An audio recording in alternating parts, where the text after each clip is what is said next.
오늘 우리에게 주시는 하나님의 말씀은 에베소서 2장 14절에서 19절 말씀입니다. 그리스도는 우리의 평화이십니다.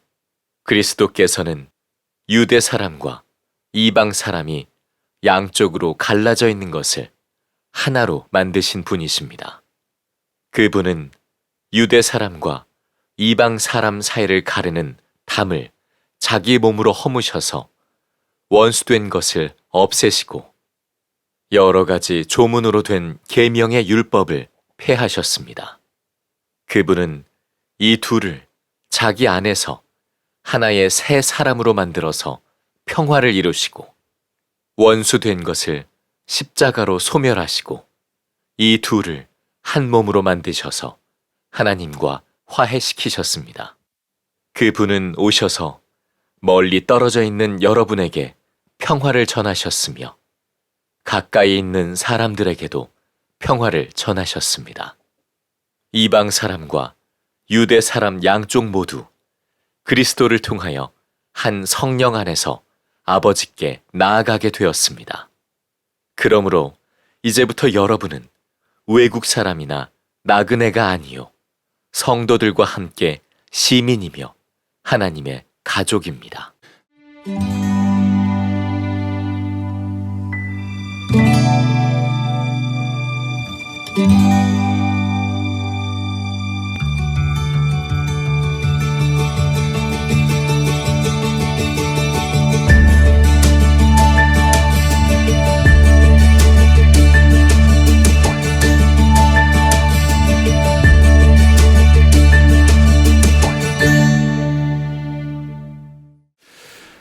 우리 가정부흥의 마지막 주일입니다. 지난 월요일부터 수요일까지 제22기 행복플러스 가정세미나가 은혜 가운데 있었습니다. 목회자 가정 포함해서 총 15가정이 참여하였는데 한 가정 중에 남편분이 이런 간증을 쓰셨습니다. 지난 2년간 아내와 헤어져 지낸 시간은 주님께서 저희 가정을 올바르게 세우시고자 하셨음을 깨닫습니다. 이 세미나를 통해서 아내에게 미안함과 동시에 감사함을 주님께는 저희 가정을 다시 살려주심에 깊이 감사드립니다. 믿음 위에 그리고 말씀 위에 세운 가정으로 주님께 쓰임받는 가정이 되도록 살겠습니다. 감사합니다. 주님 사랑합니다. 정말 주님께서 각 가정을 귀하게 회복시키시고 마음의 상처들을 어루만지시고 한몸 되게 하신 은혜가 있었습니다. 8월 말에도 우리 이번에 가지 못하신 분들을 위해서 교회에서 토요일마다 진행되는 행복플러스가 진행이 될 것입니다. 혹시 이번에 참여하지 못한 가정들은 꼭 이번에 등록하셔서 회복의 은혜를 누리시기를 축복합니다.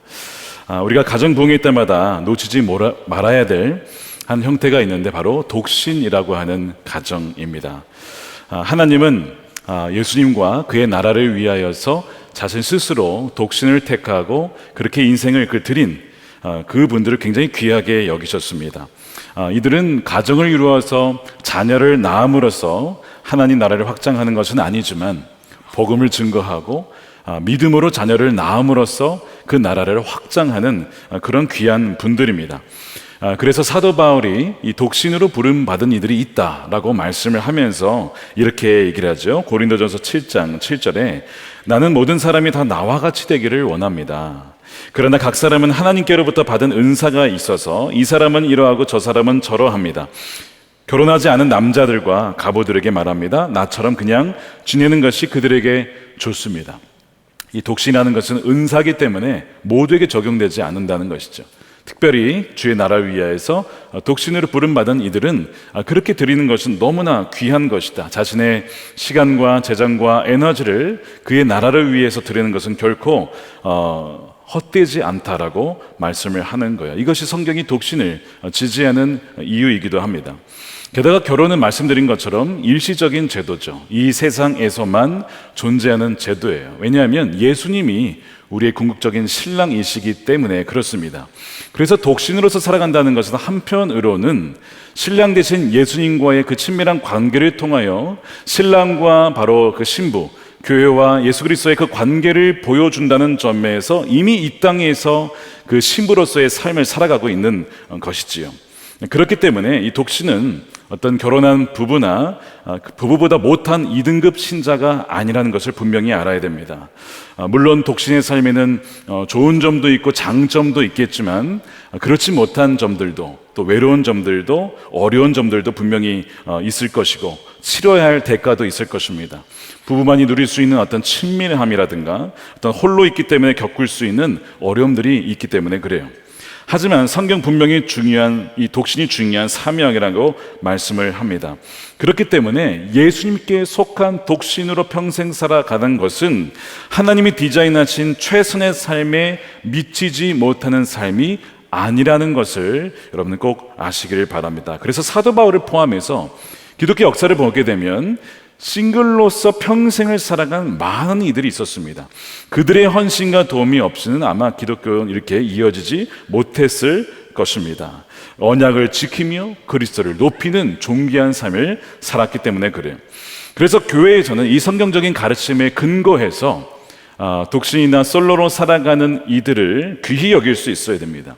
그래서 우리가 쓰지 말아야 될 단어 중에 하나가 노총각이나 노처녀라든가 골드미스라는 표현, 아무리 골드를 붙여도 그런 표현 자체는 이제는 누군가에게는 굉장히 무례한 표현이 될 수 있고 마음을 어렵게 만드는 표현이 될 수 있다는 거예요. 심지어는 만나서 아직도 결혼 안 했냐 이런 물음들도 이것 때문에 굉장히 마음이 어려워서 명절에 어르신에게 인사를 안 간다거나 아니면 심지어 공동체를 떠나는 그런 안타까운 일들도 있음을 여러분 아셔야 된다는 거예요. 이번에 목사 부부 수련회가 이제 6월 초에 있습니다. 근데 그걸 위해서 이제 미리 사전 준비 모임을 2차례를 가졌는데 공동체에 있으면서 누린 그 사랑, 받은 사랑과 기쁨은 무엇입니까? 또한 공동체 안에 있으면서 받은 아픔은 무엇입니까? 뭐 이런 것들을 나누었어요. 근데 이제 아픔을 나눌 때에 마음 아픈 분들을 위해서 각 조별로 상을 준비를 해 주었습니다. 이분은 정말 마음이 아팠겠다. 이분에게 상을 드려야겠다. 그래서 각 조별로 마음 아픈 분들을 위해서 이제 상을 드려서 그분들이 나와서 뭐 때문에 마음이 아팠는지를 나누는 그런 시간이 있었어요. 한 조에서 마음 아픈 상을 받으신 분이 계셨는데 싱글 남자 목사님이셨습니다. 누군지 제가 성함을 밝히진 않겠습니다만 이분이 나오시길 다들 그것 때문인가? 그것 때문에 맞아요. 자, 싱글인데 이 수련회가 뭐예요? 부부 수련회인 거예요. 그 마음이 어려운 거예요, 그것이 굉장히. 그래서 이분이 싱글로서 부부 수련회 간다는 그 상황이 참 마음이 쉽지 않다. 근데 웃으시면서 소감을 밝히신 거예요. 저는 목사 부부 수련회라는 타이틀 자체가 마음에 안 듭니다. 생각해 보니까 그렇지. 아니 목사라고 해서 다 결혼하는 것은 아닌데 부부 수련회 이제 앞으로 타이틀을 한몸 수련회로 바꿔야겠다 그런 생각을 갖게 되는데요. 이분은 물론 이제 결혼 안 하려고 하는 분은 아니고요. 좋은 배우자를 찾고 있습니다. 여러분 기도해 주시면 좋겠습니다. 우리는 홀로 사는 분들에 대해서 우리도 모르게 가지고 있었던 편견이 있다면 우리도 모르게 사용하는 그 말들 중에 그분들의 마음을 아프게 하는 단어가 있다면 바꿔야 된다는 것이죠. 오죽했으면 우리 다윗 공동체, 싱글 공동체죠. 가정 부부만 되면 마음이 쉽지가 않아가지고 이번에는 둘째 주에는 따로 예배를 드릴 수 있도록 했어요. 그래서 리브가 사모님을 모시고 싱글들을 향한 주의 말씀을 증거하게 하셨는데요. 어쨌든 그런 은혜를 따로 누리게 되었습니다. 이 가정 부흥회가 모든 사람에게 꼭 다 맞는 것은 아니기 때문에 그렇습니다. 이제는 1인 가구 시대라고 불러도 좀 이상하지 않을 정도로 시대가 이렇게 바뀌어가고 있어요. 여러분 잘 아는 예능 프로그램이죠. 뭐죠? 나 혼자 산다. 이게 얼마나 지금 시대가 그렇게 바뀌어가는지 이제는 나 혼자 살아가는 것, 혼밥이라고 하는 것, 혼밥녀나 이런 표현들이 있잖아요. 이런 것들이 이제 너무 일상화된 세대가 되어가고 있어요. 1인 가구 비율이 우리나라 2000년도에 15.5%였는데 2021년에 했을 때는 2배가 넘습니다. 34%에 육박합니다. 이런 추세는 굉장히 앞으로 강해지고 있어요. 이 중에서 절반은 미혼이고 또한 절반은 결혼을 안 해도 괜찮다라는 생각을 갖고 있습니다. 또한 성인이 된 자녀를 먼저 보낸 다음에 배우자를 하늘나라에 보내드리고 혼자 남아서 1인 가구가 되신 이 어르신들도 굉장히 많습니다. 2050년이 되면 이 비율이 42%까지 증가될 것이라고 예상을 해요. 문제는 뭐냐면 이렇게 혼자 되신 분들이나 혹은 혼자 살고 있는 분들이 어려움을 겪을 때, 건강상의 어려움이든 어떤 것이든 간에 그때에 내가 도움을 청할 수 있다라고 답한 사람 중에서 그렇지 못한 사람이 3명 중에 1명입니다. 33%는 도움받을 곳이 없어요. 도움을 요청할 곳이 없다라는 것이 큰 문제입니다. 1인 시대에, 1인 가구 시대에 청년들, 지금 이제 이 저성장 때문에 취업난에 맞닥뜨린 청년들과 동시에 홀로 되신 어르신들이 점점 증가한다는 것이 우리 지금의 이 사회라는 거예요. 이것은 한국만이 아닙니다. 전 세계적인 추세예요. 핀란드나 스웨덴이나 독일이나 다 이미 40%가 넘고 있습니다. 1인 가구 비율이.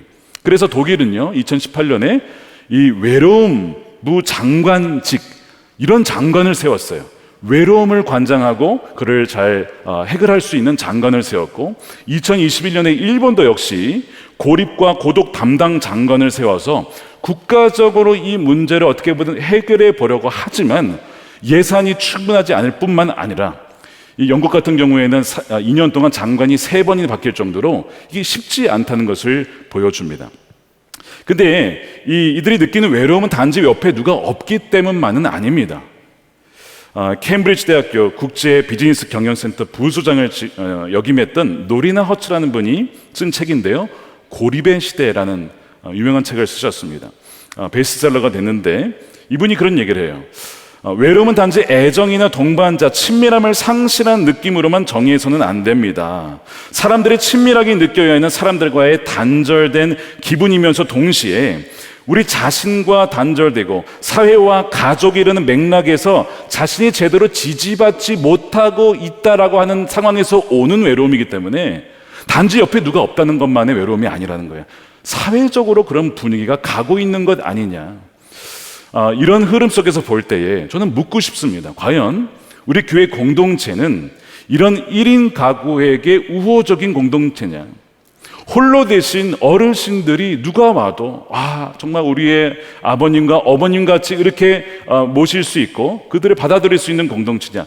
홀로 살아가는 청년들이나 싱글들이 왜 결혼 안 했냐라는 압박을 받지 않고 그 자체로 주를 위하여 드려진 그 복신의 귀한 삶을 존중받으며 살아갈 수 있는 그런 공동체냐 아니냐, 한번 여러분 생각해 보시기 바랍니다. 우리 공동체는 어떤 공동체일까요? 만일 그렇지 못한 공동체라고 한다면 우리는 오늘 말씀을 굉장히 진지하게 되돌아봐야 합니다. 왜냐하면 성경이 말하는 참된 가정은 단지 혈연으로 맺어진 생물학적인 가정만으로 한정짓지 않고 있기 때문에 그래요.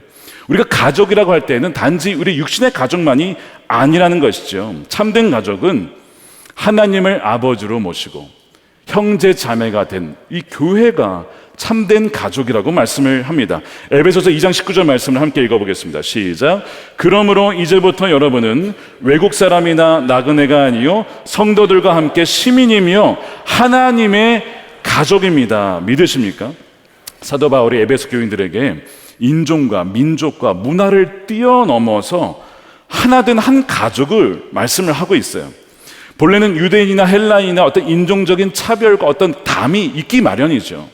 그런데 예수님께서 십자가에서 이루신 것은 바로 그런 담을 자기는 육신으로 허무셨다는 것입니다. 그것이 14절이에요. 그리스도는 우리의 평화십니다. 그리스도께서는 유대 사람과 이방 사람이 양쪽으로 갈라져 있는 것을 하나로 만드신 분이십니다. 그분은 유대 사람과 이방 사람 사이를 가르는 담을 자기의 몸으로 허무셔서 원수된 것을 없애셨다는 거예요. 이 담은 단지 인종적인 구분만을 말하는 것이 아닙니다. 인종과 다름 때문에 서로 갖는 오해나 어떤 적대감을 포함하는 것이죠. 요나서의 요나를 한번 생각해 보세요. 니느웨 사람들을 그렇게 싫어했습니다. 우리 민족을 괴롭힌 민족 아니냐, 그들이 변화되어서는 안 된다, 그들이 구원받아서는 안 된다, 하나님은 절대 저는 가지 않겠습니다. 여러분, 이 요나의 심정 이해 가시죠? 우리가 누구에게 갖는 심정입니까? 우리 옆나라 일본이나 중국이나 그런 마음 가질 수 있잖아요. 그러니까 요나가 사실은 굉장히 우리와 비슷한 심정을 갖고 있는 거예요. 담이 있다는 것입니다. 민족과 민족 사이에, 사람과 사람 사이에. 여러분, 이 담이라는 것은 원래 있었던 것이 아니에요. 하나님께서 우리를 지으실 때는 담이 없게 지으셨어요. 그런데 이 담이 왜 생겼습니까? 이 죄의 결과예요. 하나님을 떠난 결과가 바로 이 담이라는 것입니다. 그래서 하나님과 사람 사이에 담도 생겼지만 사람과 사람 사이에, 가정과 가정 사이에, 부부 사이에 담이 생긴 것이죠. 이거는 있어서는 안 될 담이고 무너져야 할 담이라는 것입니다. 그러므로 우리가 미워해야 될 것은 사람이 아닙니다. 민족이 아니에요. 뭐냐면 우리 안에 탐욕과 미움과 어떤 그 분열과 폭력으로 인한 죄, 그것이 사람과 사람 사이를 갈라놓은 것이거든요. 그것을 미워해야지 사람이 아니라는 것이죠. 하지만 우리는 너무나 이제는 담 쌓고 지내는 것이 익숙한 삶을 살고 있습니다. 심지어는 부부 사이에 담 쌓는 것뿐만 아니라 일본인과 한국인 사이의 담, 중국인과 또한 한국인 사이의 담, 이런 민족적인 담이 당연한 것이라고 생각하는 것을 우리가 받아들이고 있다는 거예요. 근데 성경 뭐라고 하시죠? 예수님께서 그 담을 이미 허무셨다라고 말씀을 해요. 새로운 인류를 만드시기 위해서 자신의 몸을 내어주셔서 하나로 만드셨다는 것입니다. 그래서 성전의 휘장이 갈라짐으로써 이제는 지성소로 나아가서 누구든지 예수 그리스도를 통하여서 하나님을 우리의 아버지라고, 오죽했으면 주기도문에서 기도가 나의 아버지가 아니고 Our Father, 나의 아버지라고 하잖아요. 나의 아버지라고 하지 않고 우리 아버지라고 하잖아요. 그렇죠?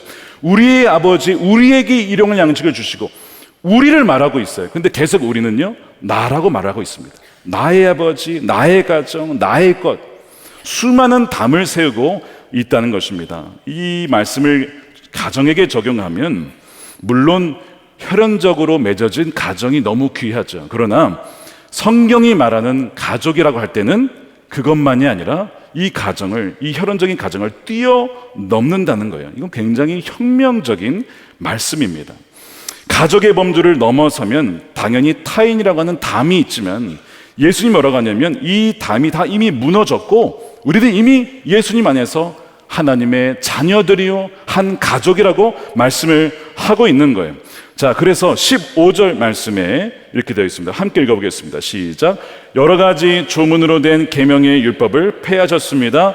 그분은 이 둘을 자기 안에서 하나의 새 사람으로 만들어서 평화를 이루시고, 자, 이 구절 보십시오. 하나의 새로운 사람으로 만드셨대요. 모든 민족이, 모든 인종이 다 각자가 아니라 하나의 새로운 사람, 이제는 새로운 주님의 백성이 되었다는 거예요. 이게 뭡니까? 이게 교회입니다. 하나님의 가족이에요. 그거를 주님께서 십자가에서 이루셨다는 것이죠. 그래서 물론 인종적인 차이가 있죠. 한국인과 미국인과 중국인과 차이는 있지만, 그러나 이제는 인종적인 구별보다 더 분명한 표지가 뭐냐면 하나님 나라에 나는 시민권자요, 하나님의 자녀요, 이제는 하나님의 한 가족이 되었다는 것이 더 우선적인 표지가 된 자가 누구냐면 바로 그리스도인들이라는 뜻입니다. 여기에는 어떤 담이 없다는 거예요. 국가의 경계도 없어요. 갈라디아서 3장 26절에 여러분은 모두 그 믿음으로 말미암아 예수 그리스도 안에서 하나님의 자녀들입니다. 유대 사람도 그리스 사람도 없고 종도 자유인도 없고 남자와 여자가 없습니다. 여러분 모두가 그리스도 예수 안에서 하나이기 때문에 그렇습니다. 여러분이 그리스도께 속한 사람이라면 여러분은 아브라함의 후손이고 약속을 따라 정해진 상속자들입니다. 저와 여러분이 같은 자녀들이요 후손이라고 하는 것이죠. 그런데 우리가 만일 계속해서 우리의 혈연적인 가족만을 나의 가족이라고 여긴다면요, 그 말은 뭐냐면 나는 예수님께 속한 사람이 아니란 뜻이에요. 내가 만일 나의 가족만을 내 가족이라고만 여긴다면 그 말은 예수님께서 십자가에서 담을 허무신 일을 나는 인정하지 않겠다, 나는 거부하겠다, 나는 받아들이지 않겠다라는 뜻이죠. 주님이 그렇게 받으신다는 거예요. 그러니까 우리가 혈연의 이 부부와 가족, 부모를 섬기는 것이 너무 중요하지만 그 틀에만 갇혀 있으면 마치 담이 존재하는 것처럼 생각을 하고 예수님이 십자가에서 허무신 그 모든 담들을 다 무효로 돌리겠다, 그럴 수도 없지만 받아들이지 않겠다, 부정하겠다, 그런 뜻으로 주님은 받으신다는 거예요. 그렇기 때문에 이것이 굉장히 심각하고 우리는 진지하게 이거를 생각해야 된다는 것입니다. 그래서 우리는 끊임없이 내 가족만을 가족이라고 여기고 싶어하는 우리 육신의 본성을 부인을 하고 우리 십자가를 지고 주님을 쫓아가면서 이제는 하나님 안에 한 가족된 우리 형제 자매를, 여러분들을 진정 가족으로 여기고 사랑하는 그 일을 우리가 감당해야 된다는 것이죠. 지난 4월에 이 취임식을 마친 주간의 목요일에 우리 목사 공동체에서 팔당에 자전거를 타러 갔어요. 이제 취임식 이후에 새로운 마음으로 우리 단합하는 마음으로 이제 팔당에 가서 먼저 자전거를 어디서 빌려가지고 자전거를 타서 두물머리라고 하는 곳까지 갔다가 돌아오는 어떤 코스였습니다. 편도 12km, 왕복 24km를 자전거를 타는 거가 쉬운 길은 아니었어요. 그래서 먼저 이제 그 리트릿을 준비하는 목사님이 이 자전거를 예약을 하려고 그 팔당에 있는 업체에다가 전화를 했습니다. 그러면서 이렇게 예약을 한 거죠. 남자 22명에 여자 1명입니다. 그래서 이제 예약을 한 거예요. 그랬더니 그분 그 업체에서 이렇게 질문하시는 거예요. 혹시 건설 회사신가요? 보통 이제 이렇게 쌍쌍으로 오는데 왜 이렇게 남자가 많냐 이거죠. 건설 회사에서 왔구나 뭐 이런 생각해 보니까 하나님 나라를 위한 건설을 하는 킹덤 빌더라는 의미에서 뭐 틀린 말은 아닌 것 같더라고요. 어쨌든 그 준비하신 분이 그 목사님이 그 얘기를 해주셔서 굉장히 재미있었던 기억이 나는데요. 두물머리를 전 처음 갔습니다. 혹시 가보신 적 있으십니까? 두물머리. 거기 가면요 두 강이 만나죠. 북한강과 남한강이 만나는 곳입니다. 한번 지도를 보시면 이렇게 되어 있습니다. 왼쪽 위에 북한강이 내려오고 오른쪽에 남한강, 저 두 강이 만나는 지점이 두물머리죠. 이제 저기에서 저희가 자전거 저기까지 타고 가서 사진도 찍고 그랬는데요. 이제 저 지점을 지나면 더 이상 북한강, 남한강은 없습니다. 뭐만 존재하는 거예요? 한강만 존재합니다. 한강의 의미는 큰 강이라는 뜻이죠. 그러나 동시에 하나의 강이라는 의미를 또한 부여하고 싶습니다. 그래서 저곳에서 우리가 모이게 된 것이 이 두 강이 마치 머리를 맞대고 하나가 된 것 같다. 이 두물머리인데 이 영적인 의미가 있다는 것을 알게 되었어요. 뭐냐면 선한목자교회의 이전 세대와 다음 세대가 하나가 된다. 부목사 공동체가 정말 기존 세대와 새로운 세대가 예수님 안에서 하나가 된다라는 의미, 원로 목사와 담임 목사가 주 안에서 하나가 된다는 의미, 또한 모든 성도님들이 혈연과 학연과 지연을 넘어서서 그 담을 넘어서서 주 안에 하나가 된다는 의미가 있다는 것을 알게 됐어요. 또 한 가지는 북한과 남한이 하나가 된다라는 것을 어떤 이미지로 보게 되어지는 참 귀한 것이었습니다. 그래서 저희는 그곳에서 그 두물머리 그 강가에서 사진을 한 장 찍었습니다. 이 사진인데요, 바로 두물머리에서 찍은 겁니다. 여기에는 어느 학교 출신이냐, 어느 교단 출신이냐 이런 게 없습니다. 그런 거와 상관없이 우리는 주 안에 한 몸이다. 헬멧을 쓰고 있으니까 더 건설해서 느낌이 좀 나는 건 사실인 것 같습니다. 어쨌든 하나님 나라를 위한 건설하는 어떤 그 킹덤 빌더로서 우리가 부름받았죠. 제가 이 사진을 소셜 미디어에 올렸습니다. 그리고 우리 사랑하는 원로 목사님 유기성 목사님께서 그걸 보시고 친절하게 댓글을 이렇게 달아주셨어요. 부럽고 샘나서 마음이 요동칩니다. 그래서 제가 그걸 보고 다음에 목사님을 꼭 모시고 가야겠다. 목사님 꼭 모시고 가겠습니다. 그렇게 말씀을 드렸는데요. 북한강과 남한강이 두물머리에서 한 강이 되듯이 예수 그리스도의 십자가를 통해서 저와 여러분들이 어떤 배경에서 자랐고 어떤 환경에서 자랐고 어떤 경험을 했든지 간에 우리가 하나됨에 있어서 막을 수 있는 담은 없다라는 것입니다. 저는 그것을 보게 된 너무 감동적인 순간이었어요. 혈연보다 더 진한 것이 예수 그리스도의 보혈이구나. 그 보혈로 우리를 한 가족으로 삼으셨다는 것, 이것이 교회가 회복해야 될 참된 가족인 줄로 믿으시기를 축복합니다. 어떤 분들은 그러실지도 몰라요. 그래도 친가족보다 어떻게 더 가족처럼 그렇게 믿고 섬길 수 있나요? 근데 저는 이것을 묵상을 하다가 이것을 생각하게 됐어요. 저는 저희 부모님이 저를 낳아주신 줄 굳건히 믿습니다. 왠지 아십니까? 저는 부모님이 저를 낳은 것을 본 적이 없어요. 맞죠? 여러분 보신 적 있으십니까? 나는 부모님이 나를 낳는 걸 봤다. 나는 보고 나서 나의 부모님이구나 라고 믿는 분 계십니까? 아니에요. 내가 너를 낳았어. 내가 너를 키웠어. 사진이요? 사진도 하나의 증거일 뿐 그 사진을 믿어야만 되는 것이죠. 부모님이 나를 낳으시고 기르신 것을 내가 믿는 것처럼 또한 저에게 누님 둘이 있는데요. 전 누님 둘이 부모님으로 태어난 지 직접 눈으로 확인하지 보지는 못했습니다. 그렇지만 저의 누님으로 믿고 받아들였어요. 제가 이것을 생각해 보니까 마찬가지로 주 예수 그리스도 안에서 우리 이 교회의 가족 공동체가 진짜 가족임을 이것을 믿음으로 받아들이는 거구나. 이것도 믿음으로 받아들이는 거구나. 예수님께서 십자가에서 뭐라 하셨습니까? 어머니 마리아를 향해서 요한을 가리켜서 보십시오. 당신의 아들입니다. 요한에게 뭐라고 했습니까? 봐라, 너의 어머니다. 이거죠. 십자가에서 그 얘기를 하셨어요. 이제는 예수 그리스도 십자가의 안에서 너와 나의 가족, 따로따로가 아니라 우리는 한 가족이다라고 하는 것을 분명히 말씀하고 있는 거예요. 어느 아버지가 이 진리를 아들에게 잘 설명을 했어요. 우리는 한 분 아버지 하나님을 믿는 다 자녀다. 우리 교회의 가족은 다 형제 자매고 가족인 거야. 이런 얘기를 다 했더니 아들이 가만 듣더니 형? 이러는 거야. 아버지가 이제 사실 그러면 형이 되는 거죠.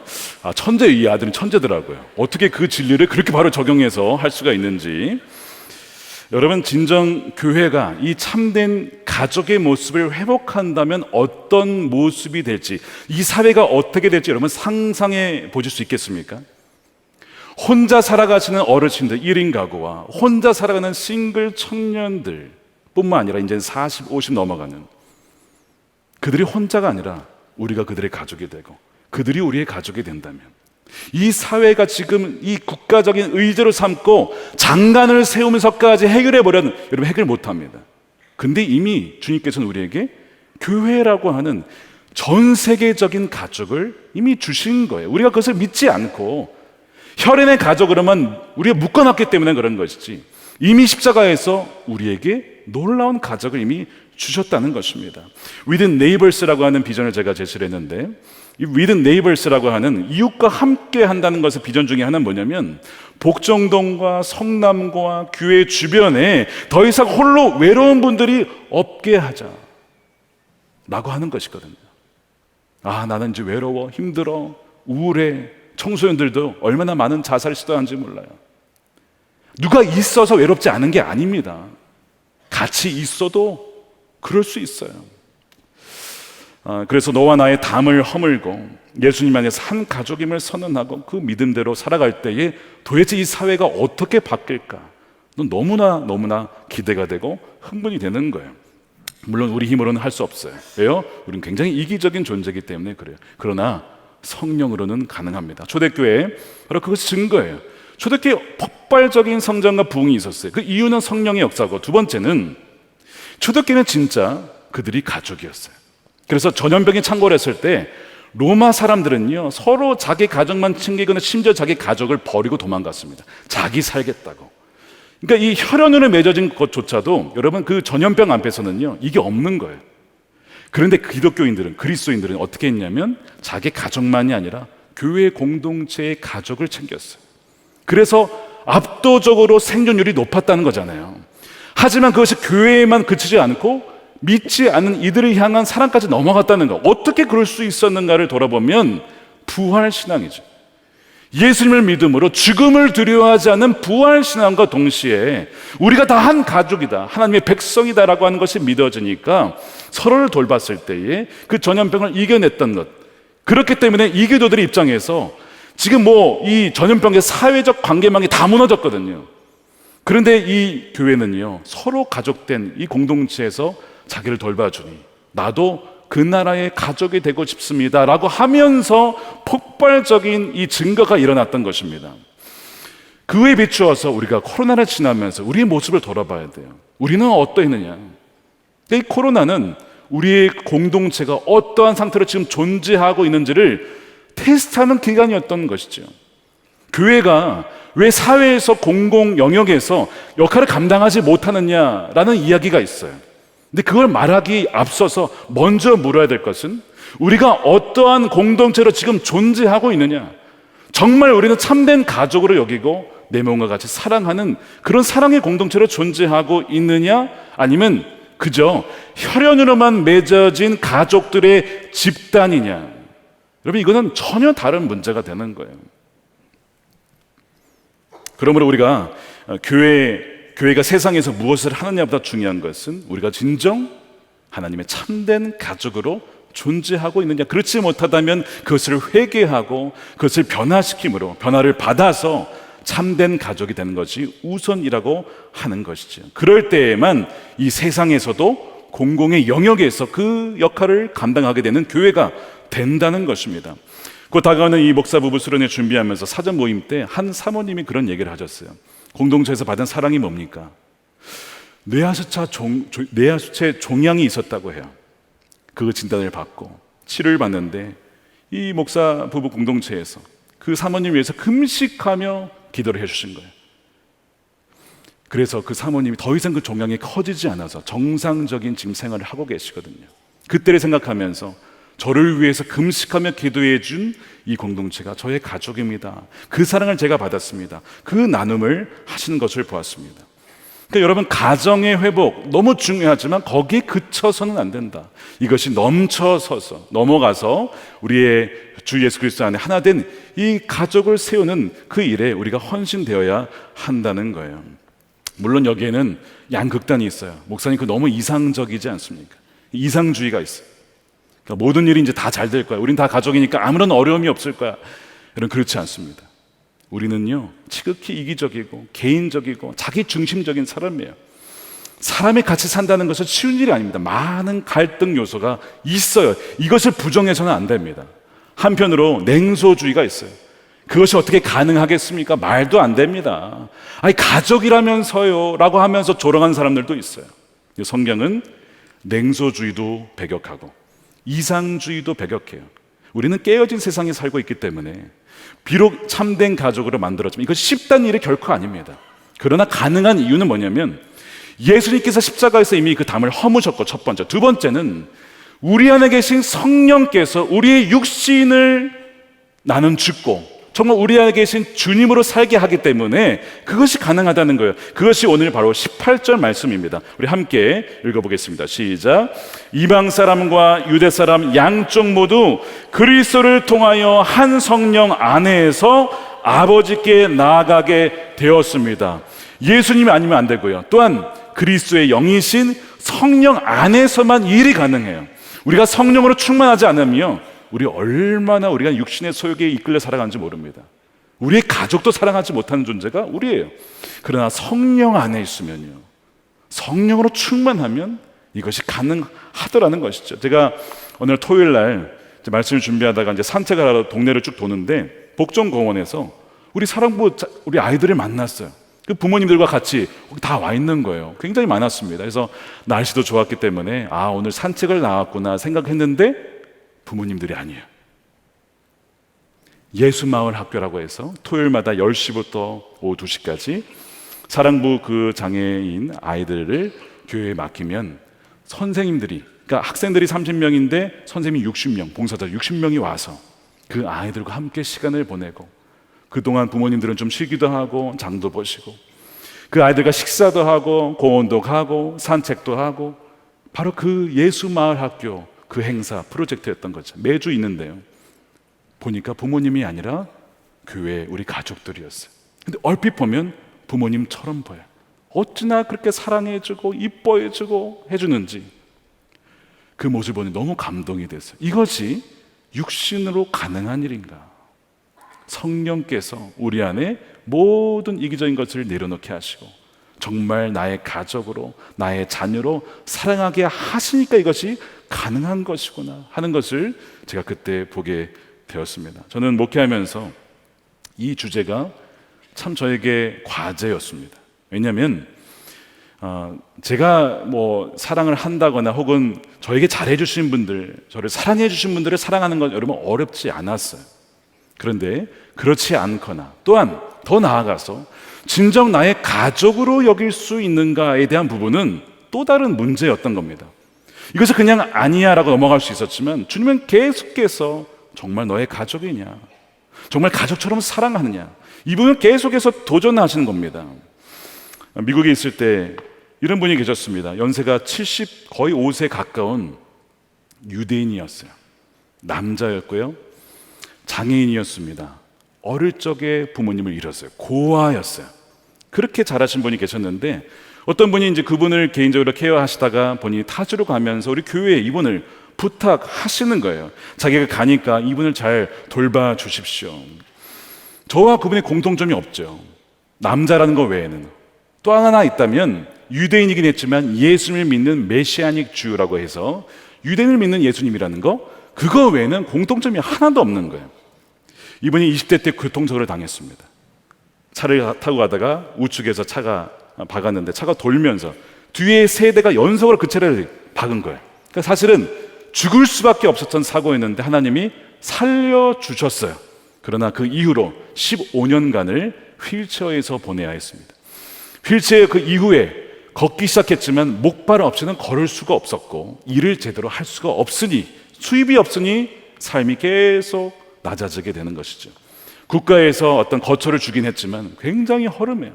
제가 가봤지만 여기서 살 수 있을까 싶을 정도의 환경이었습니다. 뭐 어찌됐든 그분이 오셔서 교회가 이분을 잘 섬겨야겠다.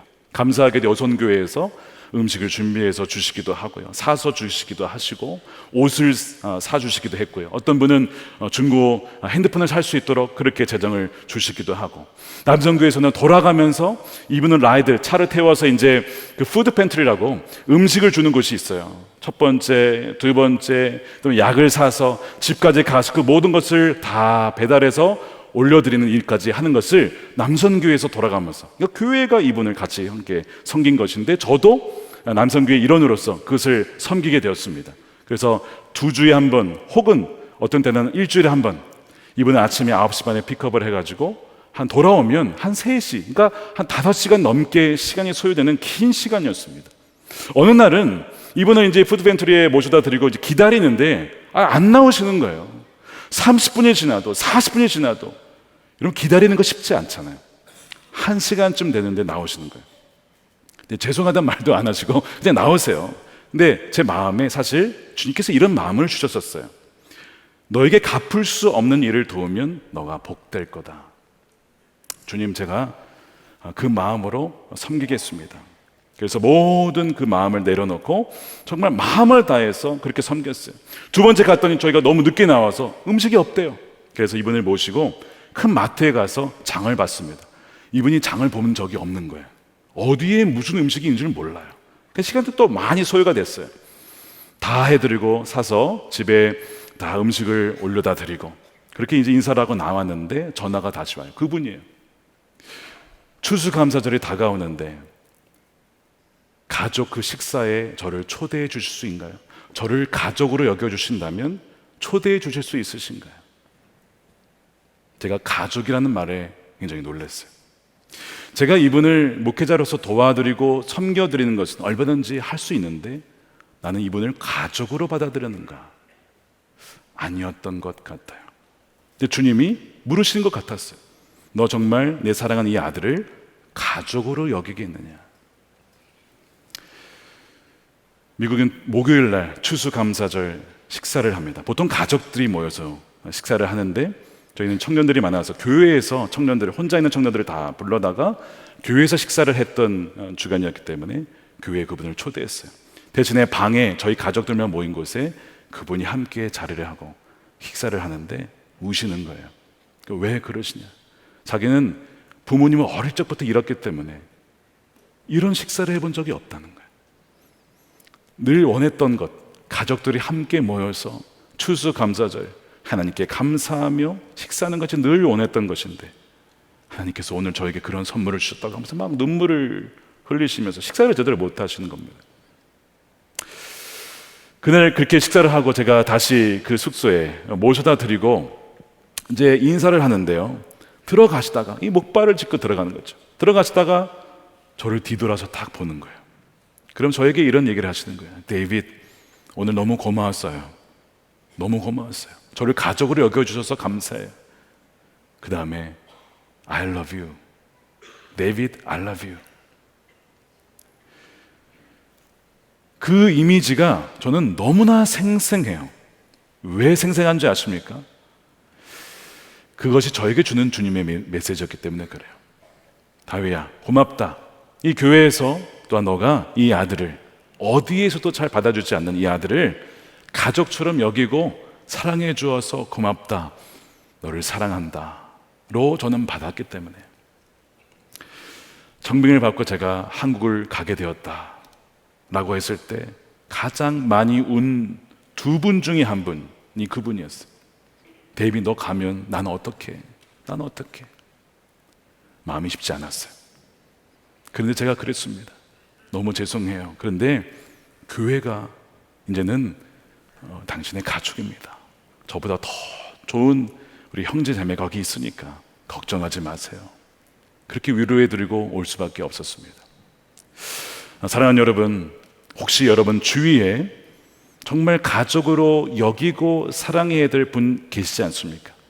주님께서 물으시기를 정말 이분을 너의 가족으로 여기고 사랑할 수 있겠느냐라고 하신 분 여러분 있지 않습니까? 너무 나의 가족만 사랑하다가 그렇게 소외되어 버린 분들, 어쩌면 그분은 주님이었는지도 모르죠. 그런 분들은 없는지를 우리가 돌아봤으면 좋겠어요. 여러분, 교회는 정말 참된 가족입니다. 우리는 아버지 하나님을 모신 우리 모두가 다 주 안에 형제 자매인 것이죠. 그렇다면 더 이상 혈연적인 가정에만 매일 것이 아니라 그 담을 넘어서서 주 예수 그리스도의 안에서 하나 되게 하신, 진정한 가족 되게 하신 우리 형제 자매를 사랑하는, 섬기는 저와 여러분들의 삶이 되시기를 주님의 이름으로 축원드립니다. 아멘. 우리 함께 기도하겠습니다.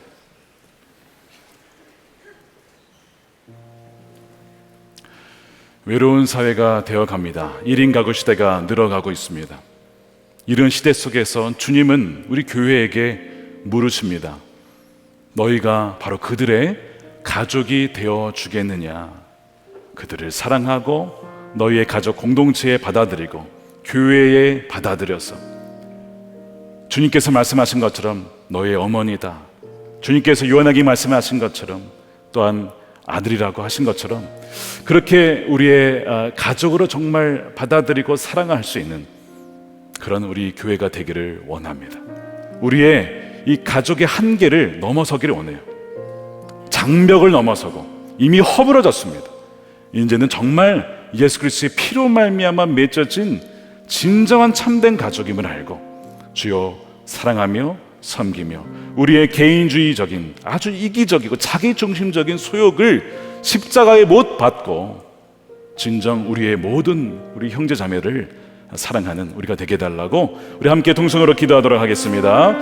하나님 감사합니다. 주님, 그렇습니다. 우리의 예수 그리스도 안에 참 자유를 주시고 사랑하게 하신 주님을 찬양합니다. 하나님, 우리는 아버지 너무나 이기적인 존재라서 우리밖에 알지 못하고 우리 가족밖에 알지 못합니다. 그러나 오늘 말씀 그대로 진정한 참된 가족은 바로 교회임을 알게 하심을 감사합니다. 주여, 우리를 하여금 깨닫게 하여 주시고 우리의 자기 중심성과 교회 이기주의, 우리만을 사랑하였던 모든 것을 넘어서서 세상을 향하여 아버지 외롭고 방황하며 아버지 그렇게 살아가는 이들을 품어낼 수 있는 하나님 우리 교회가 되게 하여 주시옵소서. 진정 교회가 참된 교회와 가족의 모습을 회복하기를 원합니다.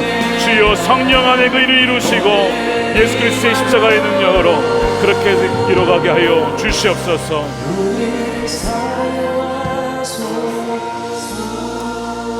하나님 감사합니다. 하나님, 주 예수 그리스도 안에서 우리의 모든 서로 간에 있었던 담과 벽들을 허무시고 이제는 정말 주 안에서 하나가 되게 하시고 하나님의 가족으로 삼으신 것을 감사를 드립니다. 그러나 주님, 우리가 회개하는 것은 그저 육신의 부모와 육신의 자녀만을, 부부만을 생각했던 우리의 모든 짧은 생각, 무지한 것을 이 시간 고백하오니 주여 우리를 불쌍히 여겨 주시옵소서.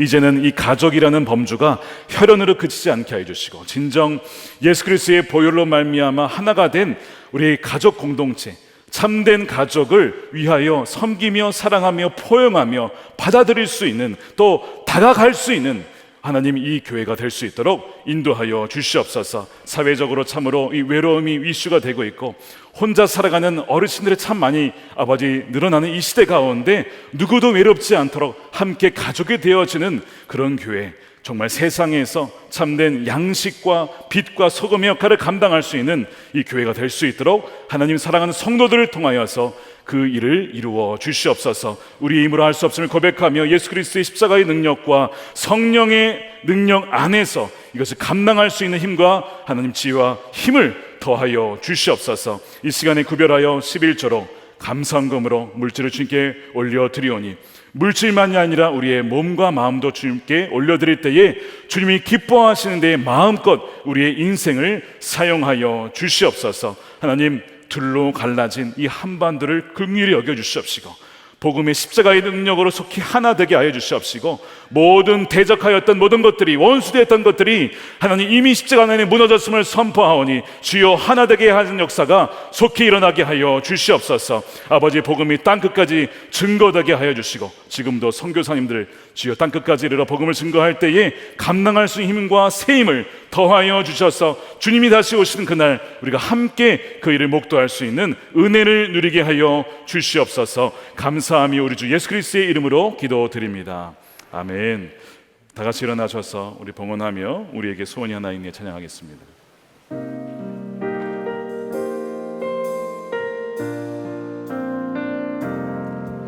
우리에겐 소원이 하나 있네.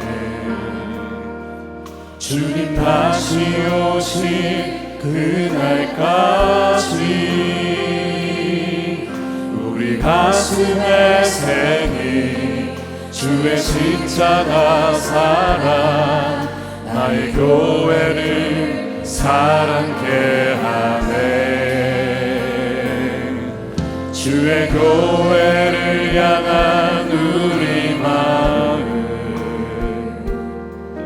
희생과 포기와 가난과 고난 하물며 주조차 우리 막을 수 없네.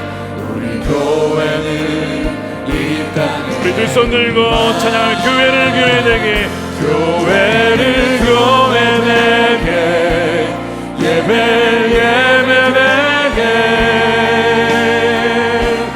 우리 사용하소서. 진정한 부흥의 날 오늘 임하도록 우리 사용하소서. 성령 안에 예배하리라.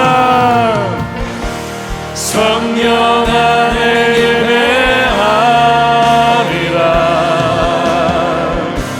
자유의 마음으로 사랑으로 사역하. 교회는 생명이니 교회는 생명이니 교회를 교회되게 예배를 예배되게 우리를 사용하소서. 진정한 부흥의 날 오늘 임하도록 우리를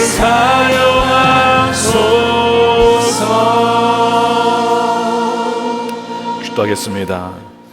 이제는 십자가에서 둘을 온전히 하나 되게 하신 세 사람을 이루신 십자가의 놀라운 은혜, 예수 그리스도의 크신 은혜와 아버지 하나님의 풍성하신 사랑하심과 성령님의 가망함동 교통케 하심이 교회라고 하는 참된 가족의 모습을 회복하고자 십자가 아래 성령으로 충만하기를 결단하는 사랑하는 우리 모든 성도들과 저들의 삶과 가정과 일터와 사랑하는 자녀들 가운데 영원히 함께 하시기를 간절히 축원하옵나이다.